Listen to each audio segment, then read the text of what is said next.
Amen. Nakaupo na po sila. Salamat po at ito yung mga pinapanalangin at pinapangarap.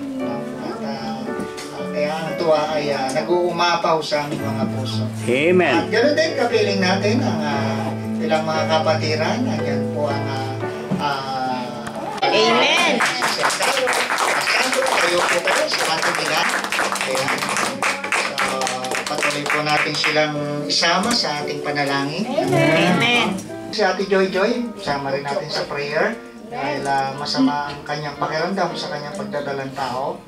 So, 3 months on the way niya ata. Magti 3 months.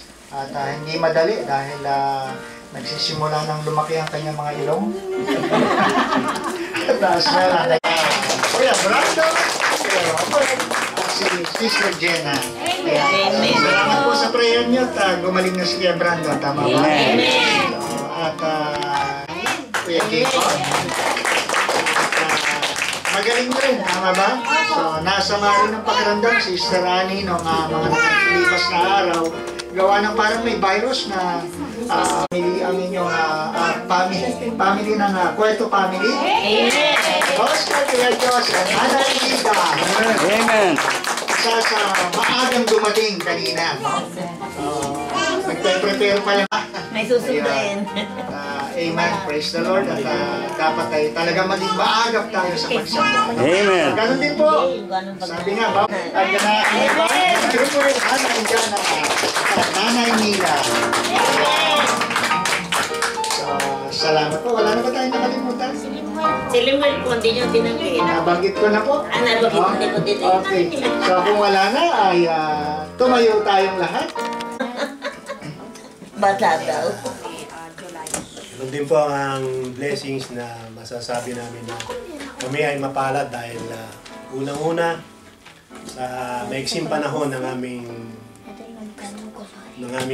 pagiging miyembro ng LBBC ay nakaharap namin kagad ang senior pastor natin na nasa Kabanatuan, sina Pastor Diyos. At sa panalangin nga ng buong kapatiran ay narinig nga namin na matagal nang pinagdarasal at binigyan katuparan sa mga panahon na kami ay naririto na. Kaya kami ay labis din nagpapasalamat dahil hindi lang sa kay Pastor Manuel naririnig ang mga salita ng Diyos, ang mga aral niya, at ang na-share din ni Senior Pastor Jules ay halos mararamdaman mo talagang bilang isang magulang. Kaya sa kami ay blessed din at kami ay nagpapasalamat dahil kahit paano meron kaming naisa sa isip na natutunan na hindi na namin, kahit hindi namin ilahad o sabihin sa buong kapatiran ay nananatiling memorya sa aming isipan. Amen. Amen. Salamat. Since wala si Brother Jerry ay ang kanyang may bahay. Ako po ay nagpapasalamat at nagpupuri sa Panginoon in behalf of Brother Jerry na wala ngayon. Pero mamaya po ay aabot siya. Susunod po siya. Ang blessing po talaga na natanggap na namin ay yung nagkaroon ng kasagutan yung pinagpe-pray natin na si Pastor Jules at si Ma'am Mel na makarating dito ay naging reality na nga po. Amen. Kami po ay nabe-bless sa mag-asawa. Kagaya po nung nabanggit nung last time na pumunta po ng Montara ang mag-asawang Pastor Jules at Ma'am Mel kasama ng ibang mga kapatiran ay iba po talaga yung pakiramdam na yung natatanggap namin mula sa ating senior pastor ay pastor. Yung encouragement po ay talaga iba po yung yung pakiramdam. Yung overwhelming po talaga yung yung feeling na andito po yung pastor natin, nakilala po namin personal. At nagkaroon po ng sharing, kaya kami po ay nagpapasalamat sa Panginoon sa oportunidad na binigay niya sa amin na makilala namin ng personal si Pastor Jules at si Ma'am Mel. Amen. Kaya ang kapurihan po ay sa Panginoon. Amen. Amen. Ina?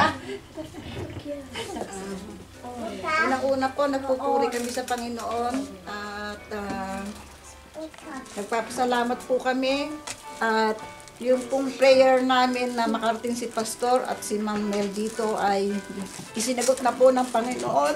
Amen. Alam ko po na matagal na po namin pinagpe-pray na makarating dahil yung unang pray po namin sa kanilang pagpunta rito ay hindi po nagkaroon ng visa. At ang blessing po, Panginoon, ang blessing po ay natutuwa kami dahil nakapiling po namin si Pastor dito. Nakita po niya yung buhay namin dito sa Italia kung paano kami namumuhay dito sa Italia. At masasabi rin po na talagang blessing dahil lahat po ng prayer ay sinagot niya mula po sa financial at yung pong guidance na nakarating po siya dito sa Panginoon pong papuri. Amen. Kami po ay, siguro po kami ang kauna-unahang na-bless. Kasi po sa amin tumuloy agad ang mag-asawa ni Pastor at ni Ma'am Mel. Kami po agad ang nakakuha ng kanilang blessing.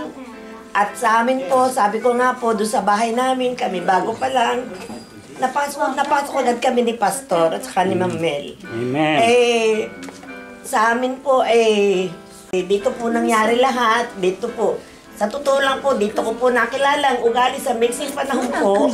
Dito ko po nakilala ang ugali ni Pastor Jules at saka ni Ma'am Mel na sinasabi kong talagang napakasarap po nilang kasama. Kasi po talagang sila ay open na open talaga po. Pagka po kami nag-uusap, para po kaming anak talaga kahit po ako'y mas matanda sa kanila, sa amin lahat.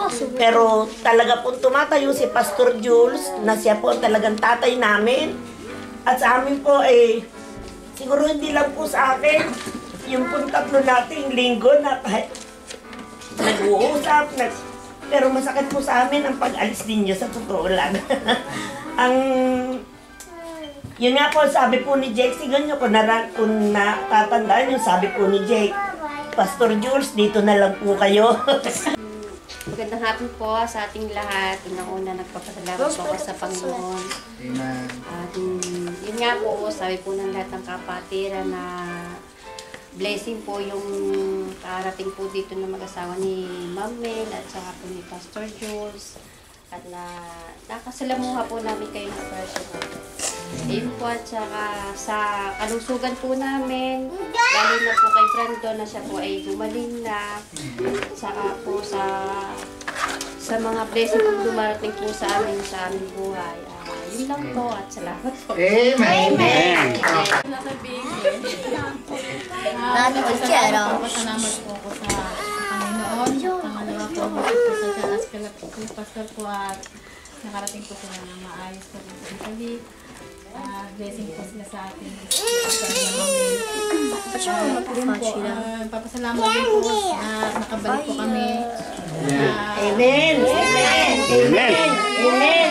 Praise the Lord. Pati po si Brother Mano na nakasama po rin po dito. Amen. Patuloy po natin kung kalooban po nila. Continue lang dito sa prayer din. Amen. Wala lang po imposible. Amen. Amen. Ang importante po ngayon po gumpisa po ulit kami.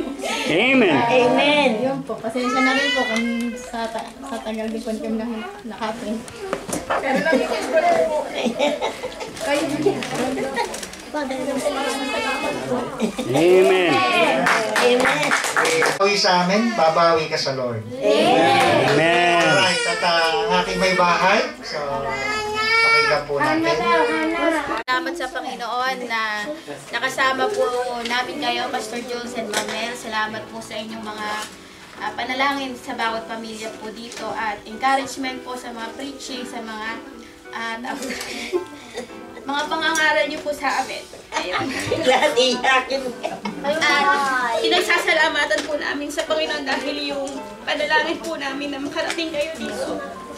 Yun po yung napakalaking blessing na hindi po namin inaasahan.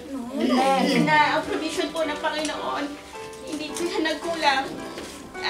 Sapat po para sa mga pangangailangan po ng church at ganoon sa mga kapatiran po na nagtulong-tulong. Maraming salamat po. Ang Diyos po ang magpala sa inyo.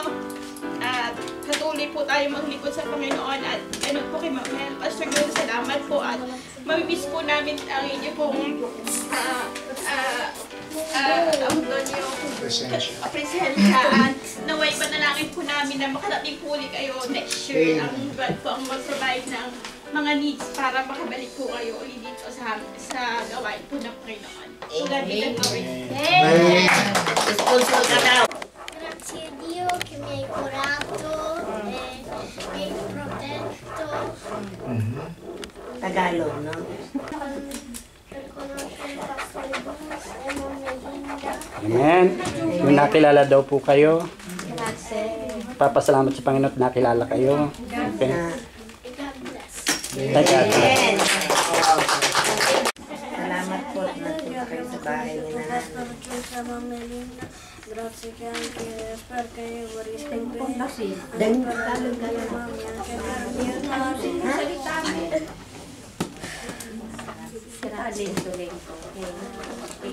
bless. Tagalog ang pwede na. Grazie a Dio Salamat. Perché? che mi hai protetto e grazie che hai fatto arrivare qua Pastor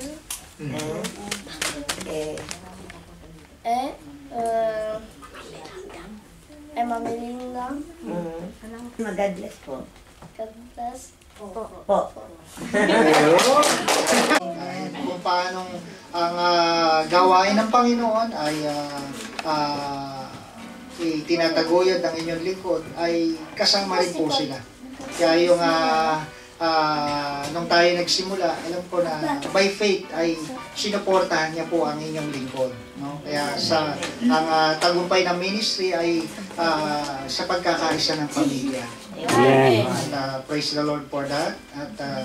At gano'n naman din po, on behalf of my family and our church, ay nagpapasalamat po ako sa Lord, sa mga members na talagang sinuportahan ko ano yung kailangan, lalo ang pagpunta ng ating pastor. Ano po.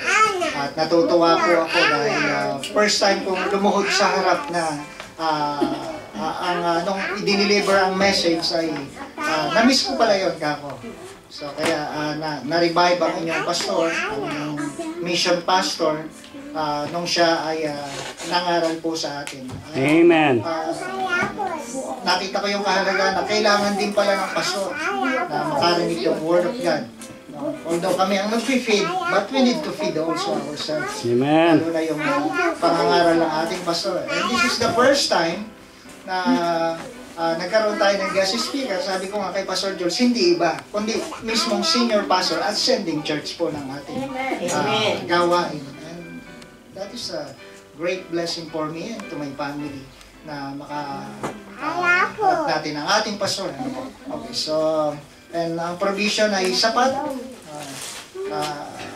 Sabi ko, next time babawi ako. At whatever kung ano yung makakaya ng inyong pastor, abot makakaya. So, gagawin po natin so that sabi ko kung paano sila binabless, ay binabless naman din tayo ng Lord. Amen. So, kaya walang lugi, walang nasayang. Bakit? Kasi sa Lord natin ginawa in the first place. At okay, so sige, bago po. Sa inyong lahat, pasasalamat ay sa Panginoon.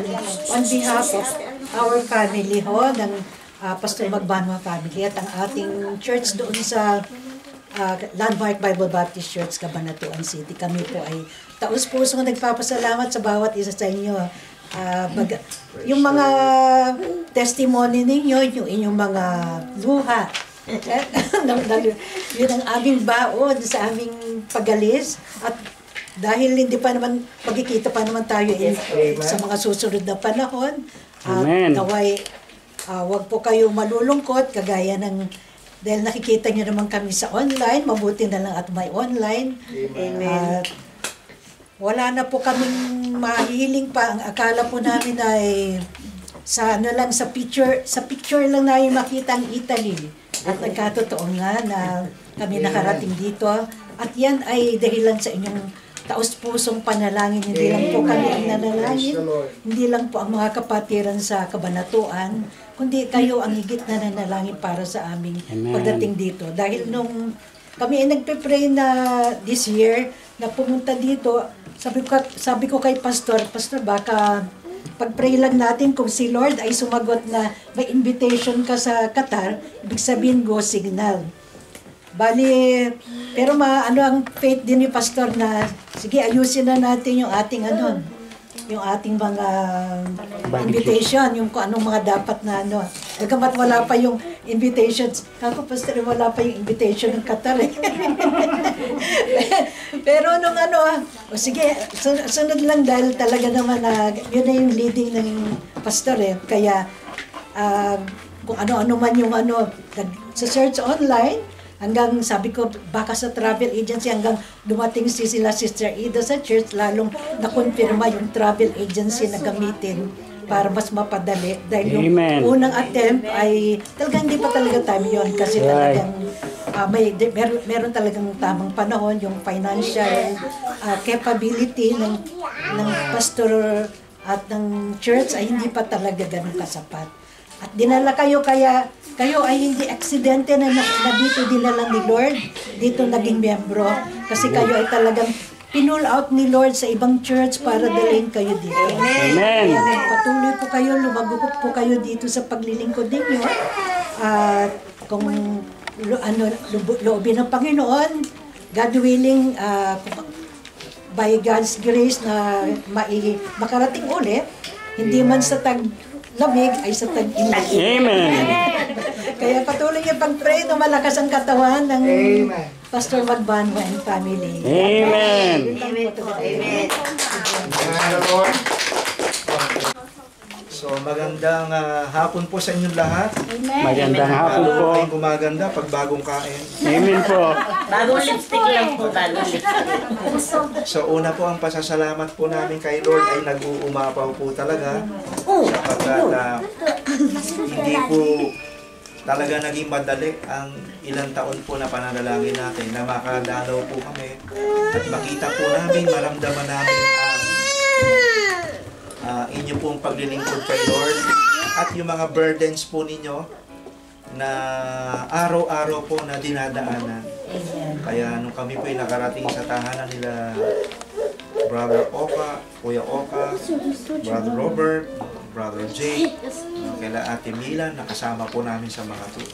So nakita po namin na talagang kailangan po namin lalo kayong ipanalangin. Amen. Ang mga Pilipino po rito, lalo na po yung mga Kristiyano na katulad po ninyo, ay hindi exempted po sa mga challenges. Right. Kaya yan po ang aming blessing na nakadaupang palad namin kayo. Day 1 pa lang po ay daman-daman na po namin ang mainit at naglalagablab pala impyernong Mainit kasi yung bahay. sa pamilya po ng ating mission pastor, Pastor Manuel, ang mga kasamahan po nila ron, mga anak, si Ma'am Charizel, at sa inyo pong lahat, sa mga kids.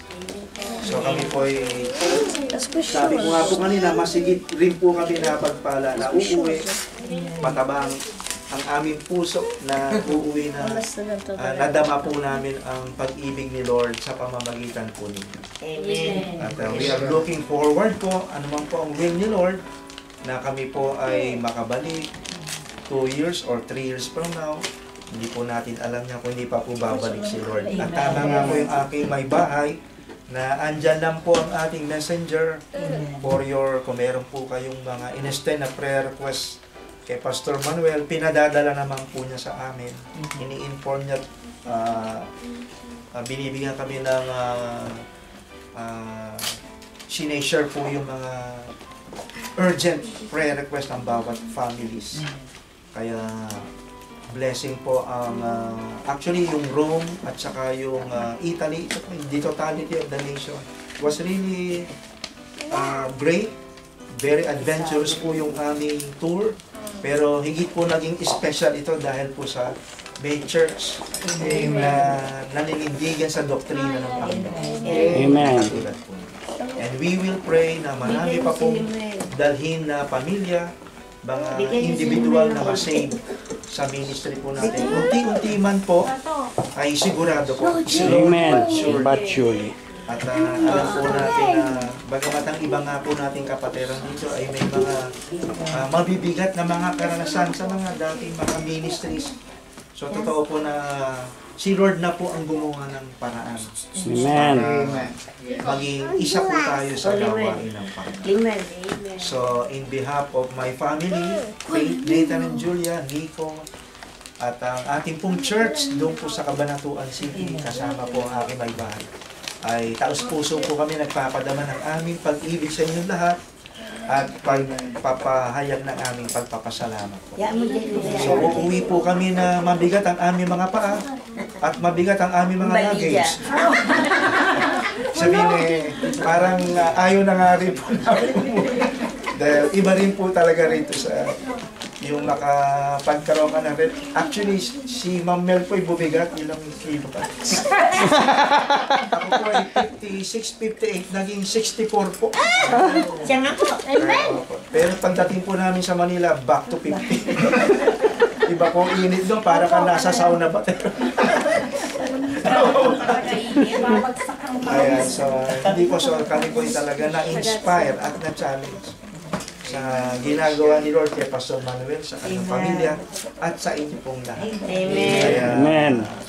God bless po, and we will be always praying for all of you. And magpatuloy lang po tayo sa gawain dahil wala pong lugi. Amen. Minuto, sentimos, lakas na ginamit natin para kay Lord. Lalo na po yung makapag-extend po tayo ng gospel sa marami pang Pilipino at Amen. marami pang tao sa Italiano sa bahagi ng mundo ito.